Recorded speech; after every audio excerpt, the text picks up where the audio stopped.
The inaugural issue of the New Thinking Aloud magazine was just released on March 1st. You can download a free PDF copy from the New Thinking Aloud Foundation website. That's newthinkingaloud.org. You can even order a printed copy from nta-magazine.magcloud.com.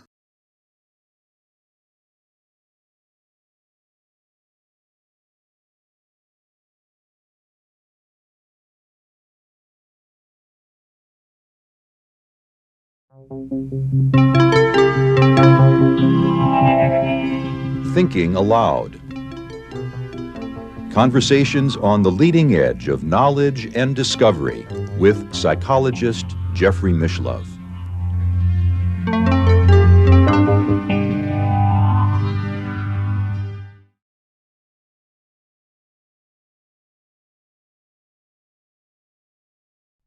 Hello and welcome. I'm Jeffrey Mishlove. Today, our topic is Grandmother Ayahuasca. We're going to look at the shamanistic realities, the magic and the mysteries associated with the use of ayahuasca. With me is Dr. Rachel Harris, who is a psychologist and the author of Listening to Ayahuasca, New Hope for Depression, Addiction, PTSD, and Anxiety. Welcome again, Rachel. Thank you, Jeffrey. It's a pleasure to be with you. You know, throughout your book, you refer to Grandmother Ayahuasca, Right. not as a metaphor, but as a living being. And I have to say, a spiritual presence who has been a real force in your life and who was also, since you are a Western-trained psychologist, also the source of an existential crisis of sorts. Yes, for me. Yeah. Not for other people. Mm-hmm. Other people I've interviewed, and they don't seem to have any conflict over being in a relationship with the spirit of the plant. Mm-hmm. But for me, it's difficult for me. Well, because, of course, you're also reporting to your professional colleagues. It's a little embarrassing to talk about it. You know, I did, the research I did was published, and I had a co-author. Mm-hmm. And the co-author was one of my research mentors who came out of a 30-year retirement to do this study with me. Yeah.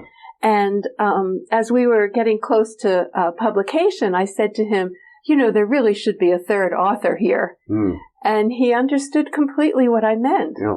Yeah, we did receive help from Grandmother Ayahuasca, and he was aware of it. We worked with the information she gave us, and Mm-hmm. it made a difference in how we interpreted the statistical findings. I mean, I can't say it without laughing about it. Well, and Made of course, a difference. every Western-trained psychologist is trained to assume that when you're referring to a spiritual being, you're really just projecting your own inner subconscious dynamics. Right, this must be my own inner voice. But Mm-hmm. I really assert, I've done a lot of inner work. Mm-hmm. This was not my own voice. I really knew that. And as much as I have a difficulty accepting the reality of it, Mm-hmm. I have to say that I've dedicated the last 10 years of my life Yeah. to carrying out what I felt was her mission that she gave me. Mm-hmm. And I really rose to the occasion to do it. It's been a lot of work. Mm-hmm. And I've done, I mean, at one point somebody asked me if I was working on my dissertation. And I did that 30 years ago. This is not my dissertation. I'm doing this for the fun of it. I did it in response to what I heard. Mm-hmm. In other words, she told you. Literally, the words were, do the research. Mm-hmm. Now, she didn't give me any more instructions than that. Mm-hmm. So I had certainly a lot of I just didn't doubt it at all. I just did the research.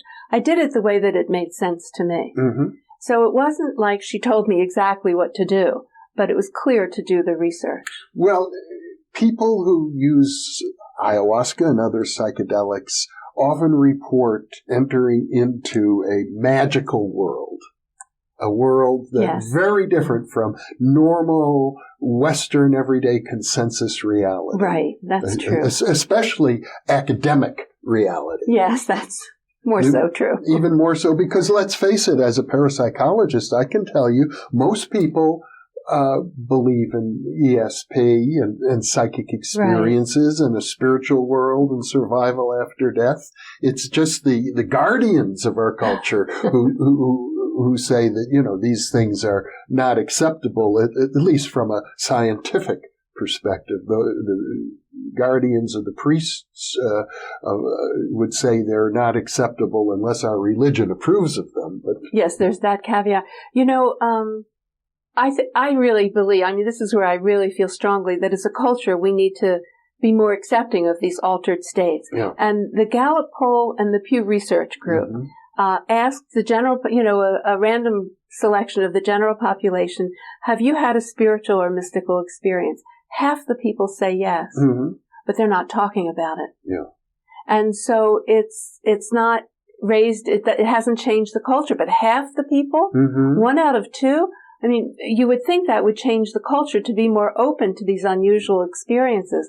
But if people are not talking about it, then the general public doesn't really know about it. Well, it's one of the reasons that I do this video interview series, is to keep the conversation going. Yes, thank you.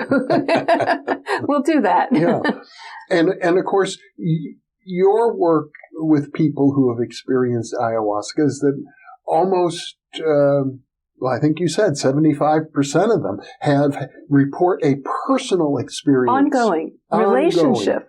Personal relationship with a spiritual mentor who happens to be a plant. Yes, a plant spirit. We hardly even know how to talk about it. Yeah. Yes, it's a little mind-blowing. Yeah, it's of all the findings in the research study, that was the one that was the biggest surprise. I understood that people improved psychologically in many ways and also became more spiritual, more interested in being closer to nature. People would want to move to live in a closer relationship to nature, but that they had this ongoing relationship with this plant spirit was, for me, mind-blowing. Well, and surely, many people listening to a conversation like this are tempted to think to themselves what idiots they are to assume. Except I'm one of them. So well, let me just give you my take on it, and I think you wrote about this in your book as well. William James, great scholar, psychologist, student of religion, wrote about God this way, and he said, God exists ontologically based on pragmatic criteria. Right. And American pragmatism is basically that if it works, it's true. Yes. And God, therefore, exists because people who have God in their life have that experience of an ongoing relationship. You see the effects. That's real. That's undeniable. Well, I think this qualifies. There was a quote from Stan Grof that I included because he is one of these people who's had a wide range of experiences, shall we say. Yeah. And he said what was unique about his ayahuasca experience was this relationship. And he called it a therapeutic relationship. And I think that is what's unique about this medicine. Not that it's the only one. As you pointed out earlier, peyote, there's grandfather peyote, and some of the other plants have spirits as well. But of the psychedelics, this one is really prominent. And every shamanistic tradition around the world involves having a personal relationship with spirit beings. Yes. Yes, and there is this ongoing process of discernment with receiving help from spirit beings. See, I stutter on saying, I can hardly say it. But there was one quote from a shaman this is an elderly shaman. He's now over 100. And so there's translation involved here. But he was asked, how do I know what my decision should be? And he said, talk to the spirits. So there's this ongoing relationship. And a number of people I interviewed were literally living their lives based on what they felt was the guidance they were getting spiritually. Yeah. And, that's a little, it's a little out there for me. I do, in my own life decisions, I think about things a little bit more methodically. But these people were really following what they felt was their intuitive spiritual advice that they were getting from these sources. In order to have a relationship with a spirit teacher, one needs to have a lot of trust. Yes. And it's a strong belief. But it's an experiential belief. It's based on experience. I'm under the impression that there can be authentic spirits who are not trustworthy. Yes, and I interviewed someone from, it wasn't an ayahuasca circle. It was I can't remember which. It'll eventually come to me. It's from Cuba. It's one of the spiritual groups from Cuba. Mm-hmm. And I said, how do you know what spirits to listen to and what to let in to be incorporated? And he looked at me as if I were a complete idiot, which of course I am with this question. And he said, we clear the space so that only good spirits can enter. Mm-hmm. So that did the vetting process ahead of time. Mm-hmm. And shamans clear the space as well. Mm-hmm. So that there is some sense of discerning which spirits to work with and which ones not to. But that's beyond my pay grade. That's beyond my psychology degree. Well, I think it's fair to say that when you become really proficient at anything, whether it's business or ballet, you're going to develop sensitivities to the subtleties and to the nuances of what you're doing that go way beyond the ability of the average person to discriminate. Right, that's true. Mm-hmm. Yes, that's true, especially in the arts, where things are very subjective and very subtle often, but people make very fine distinctions. I had the with my daughter growing up, I had the opportunity to sit in on many rehearsal sessions with her. Yeah. And I don't know if you read about this in the book, I did. But many different classical voice situations. Yes. And the most recent one is she's at the Metropolitan Opera with the chorus. So this is the top choral director in the world, basically. And he's making these very fine corrections. So in a group of, there are 80 members of the Metropolitan Opera chorus, and he'll point to one person. And I'm sitting in the room. God forbid I should be singing. I'm sitting in the seats next to my daughter. And he points to one person because he hears that he wants something different from them. I have no clue. It is as if he's hearing from a different world. And it's that refined a perceptive ability. And in this country, we sort of have forgotten that apprenticeship process. And that's how this conductor, he's almost 70 now, that's how he was trained. He did not come out of a conservatory. He was apprenticed to conductors. And so this skill was developed over decades. And we forget how long someone needs to sweep the floor in the craft studio before they can actually even start to throw a pot, for instance. And it's a very long process. And it's fair to assume that shamans who enter into the realm of spirit, some of them at least will have the same subtlety of discrimination as this renowned choral conductor. Yes, I'm sure they do in their avenue. And one of the part of the, I don't know how to say this any better, part of the graduation ceremony for one shaman was that there were 3 elder shamans watching him as he worked with people, and they had to agree on the diagnosis and the treatment. So there's that, there's a real test for this. It's mind-boggling how perceptual ability can be so refined. But this was your experience throughout your engagement with the ayahuasca rituals and traditions. I'm a beginner with my perceptual training in these realms. I am a clumsy beginner, and so I am receiving help and learning to be more gracious and accepting about it. I mean, there was one point where I was in the midst of writing, and of course I was behind on my deadline, and I was writing about the most scientific parts of the neurological findings. And I was bemoaning the fact that I was probably 2 people away from the Dalai Lama, but I didn't know anybody who knew a cognitive scientist who was familiar with ayahuasca. A week later, I had a professor from Berkeley who was willing to read my chapter for me. And he had experience both as a neuroscientist and with ayahuasca. I mean, he was probably the only one on the planet practically. And he vetted that chapter for me. But that felt like help to me.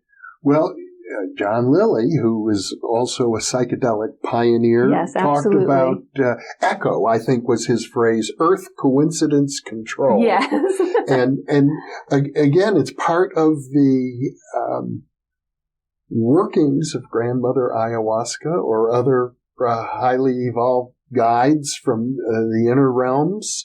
As I think you used the phrase, the imaginal realms, which I like a lot. Yes. Different than imagination. And that's not my phrase. That's Henry Corbin, a French philosopher who studied Sufism. Yes. That's his description. And I like it a lot. Yes. But in this realm, the ability to kind of engineer synchronicities seems to exist. Yes, it does. And I was grateful for the help I got with that synchronicity. Mm-hmm. There is this sense, in the last chapter where I talk, where I reached for this, this part of the mystery, is I quoted about a dozen poems because it's the poets who have a way of capturing. And there's this one phrase, the mountain behind the mountain, the pointing to other worlds, other realities, that what we see here is just one aspect, but that there are other worlds coinciding with this world. And so there's some perceptual training that opens those other worlds. And certainly ayahuasca opens portals to other worlds. It's most reliably known as being the vine of the spirits. So the spirit world opens up and people are able to communicate with people who have died.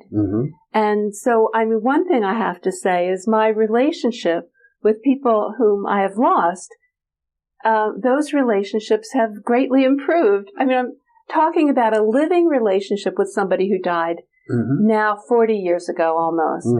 And yet I feel my friend's presence. This is someone I grew up with, so it was a childhood friend. I feel the presence of this person more strongly now as a result of the ayahuasca ceremonies. So there's been that inner opening for me. And in all of the interviews you have done now with over 80 people who are here in North America who have taken ayahuasca, Westerners, magical kinds of experiences of a wide variety are common. Right. Right. Very common. There was one ceremony for me where I had, I know this is an old-fashioned term, a Rolodex, and I could call people up on kind of a dial phone and talk to them, people who had died. So I'm happily going through my own address book. I see your inner Rolodex. My inner Rolodex, and I'm talking to people, and I got blessings from my one of my research mentors who had died a few decades ago, and I'm having a great old time. And then I get a little egotistical about it, and I try and call someone who was not in my direct circle, my close circle, and my hand got slapped. And the whole process was shut down. And Grandmother Ayahuasca basically said to me, "No, you're pushing it. You pushed the limits. I'm shutting this off." And it never opened up like that again. And I was put in my place, and I got a little egotistical about it. Well, let's talk to so-and-so, let's talk to Einstein, see what he has to say. No. So that was an interesting experience. They're not all terrifying or horrible or even mystical. Some are just plain practical. There's a teaching in that one for me. Yeah, I got a little too curious. Well, it's an ongoing, active relationship. Yes, it is. And you began this research quite a long time ago. Almost a full decade ago. The research itself took 3 years, another year for it to be published, and then the book took years to come together and really clarify what I wanted to say. So this relationship that you have with Grandmother Ayahuasca has been continuous and ongoing for well over a decade. I'm going to guess closer to 2. No, 1 decade is true. Okay. It's true, yeah. That's still, a decade is a healthy amount of time. For you to be able to evaluate it. Yes. And so I have to say, if we look at the effects, as you said, William James, what's the so-called real world proof of the pudding, so to speak, is Yes, I have really dedicated this last decade to doing this research and the writing and talking about and trying to understand how this works. And because I've been a therapist most of my life, that has been my lens through which I viewed this medicine. I mean, an anthropologist would do it much differently. But there's something very therapeutic about this relationship with Grandmother Ayahuasca that's quite different. And yet it did trigger, and we touched on it briefly, maybe we can go into it in a little more depth, what you call an ontological crisis. Yes, well, that phrase was developed by John Mack, who's the Harvard psychiatrist who researched all the abduction stories. Yes. Remember, he was hypnotizing people and helping them retrieve their experiences. Yeah. And he had no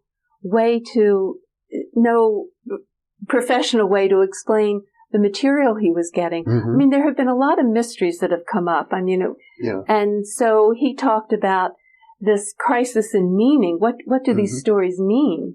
That he himself went through. And he was a psychiatrist, and as I recall, he was a friend of mine as well. You know everyone. And he got in trouble at Harvard. Indeed, he did. Yeah. But at the end of the day, he concluded that the reports of UFO abductees was akin to the kinds of reports that come out of the shamanistic literature as well. Yes, hinting to other worlds.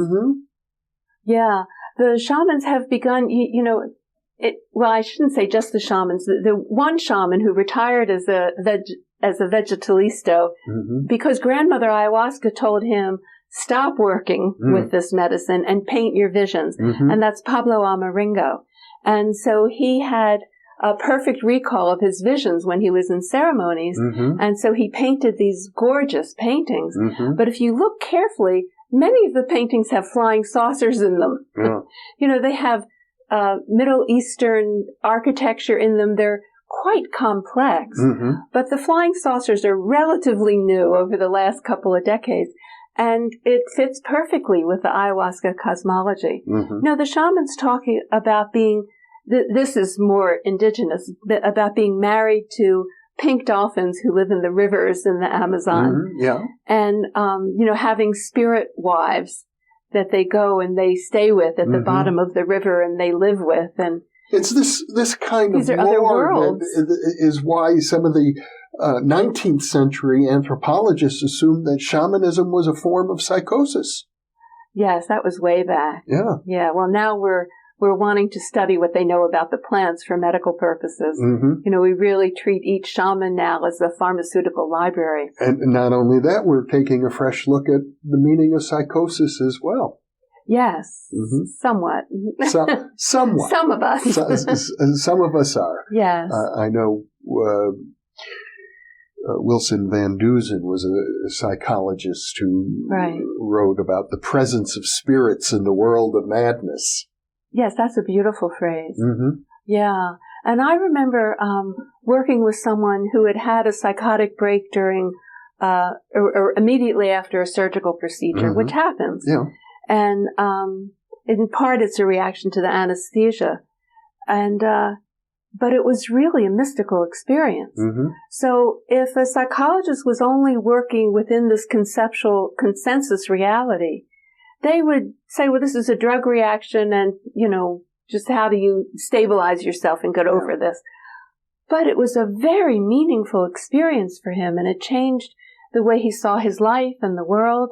And so when we talked about it much differently. It opened things up for him. Well, there is this tendency in Western culture, and I think we're probably all, I'm going to bet that every single viewer of this video is guilty of it at one time or another, which is to try and interpret these experiences from a materialistic framework. Yes, that's our world. And that training is rooted linguistically for us. I mean, we really are. I know I am really locked into it, and that's part of why it's such an ontological crisis for me to have relationships with this plant spirit. Yeah. My favorite thing about how language forms our reality and how we get locked into it so early is the Native Americans that, the great mystery is the the interpretation, the translation of their phrase for a supreme being, energy, whatever you want to call it. But that's not quite right, because our language is bound by nouns. We make nouns out of everything. And their language, especially the Navajo language, is verb-based. So to be accurate, it should be the great mysterious thing. Isn't that nice? Yeah, I know you are inspired by my old friend Danny Alford. Oh, really? You know everyone. I am inspired by this, absolutely. Yeah, sometimes I feel like that song, I was born about 10,000 years ago, and there's nothing in this world that I don't know. Or anybody you don't know, yeah. Well, I don't want to get too egotistical about it, but yeah, he was a beautiful spirit. And yes, that comes through. His point that he ended up setting up conferences between quantum physicists and Native American elders. Right. And one of the key points that they both began to agree upon is that reality is much more like a verb than a noun. Absolutely. Yeah. And but we are so programmed to think in terms of nouns. It's quite limiting. We thing things. Perfect. Yeah. And that's gets us trapped into a kind of materialistic mindset. I think materialism is great as a tool, not as a metaphysics. Yes, not as everything. Yeah. Yeah. And so there's something about the ayahuasca experience that opens up beyond our conditioning in many ways. I mean, this is the cultural ontological conditioning. So it opens us up psychologically and also philosophically. Well, in a way, I think the whole psychedelic revolution, it came along right at the heels of the 1950s. Yes. At a time when the crust of society was weighed very, very thickly, and it just sort of blew that whole crust off. And all of a sudden, you had a generation, my generation, to be honest. Our generation. 20-year-old people who were becoming mystics. Yes. By the millions. And we didn't really know how to translate that. I mean, we had dreams of this will make a better world, but we really didn't know how to translate that. And I don't think we did so well at that.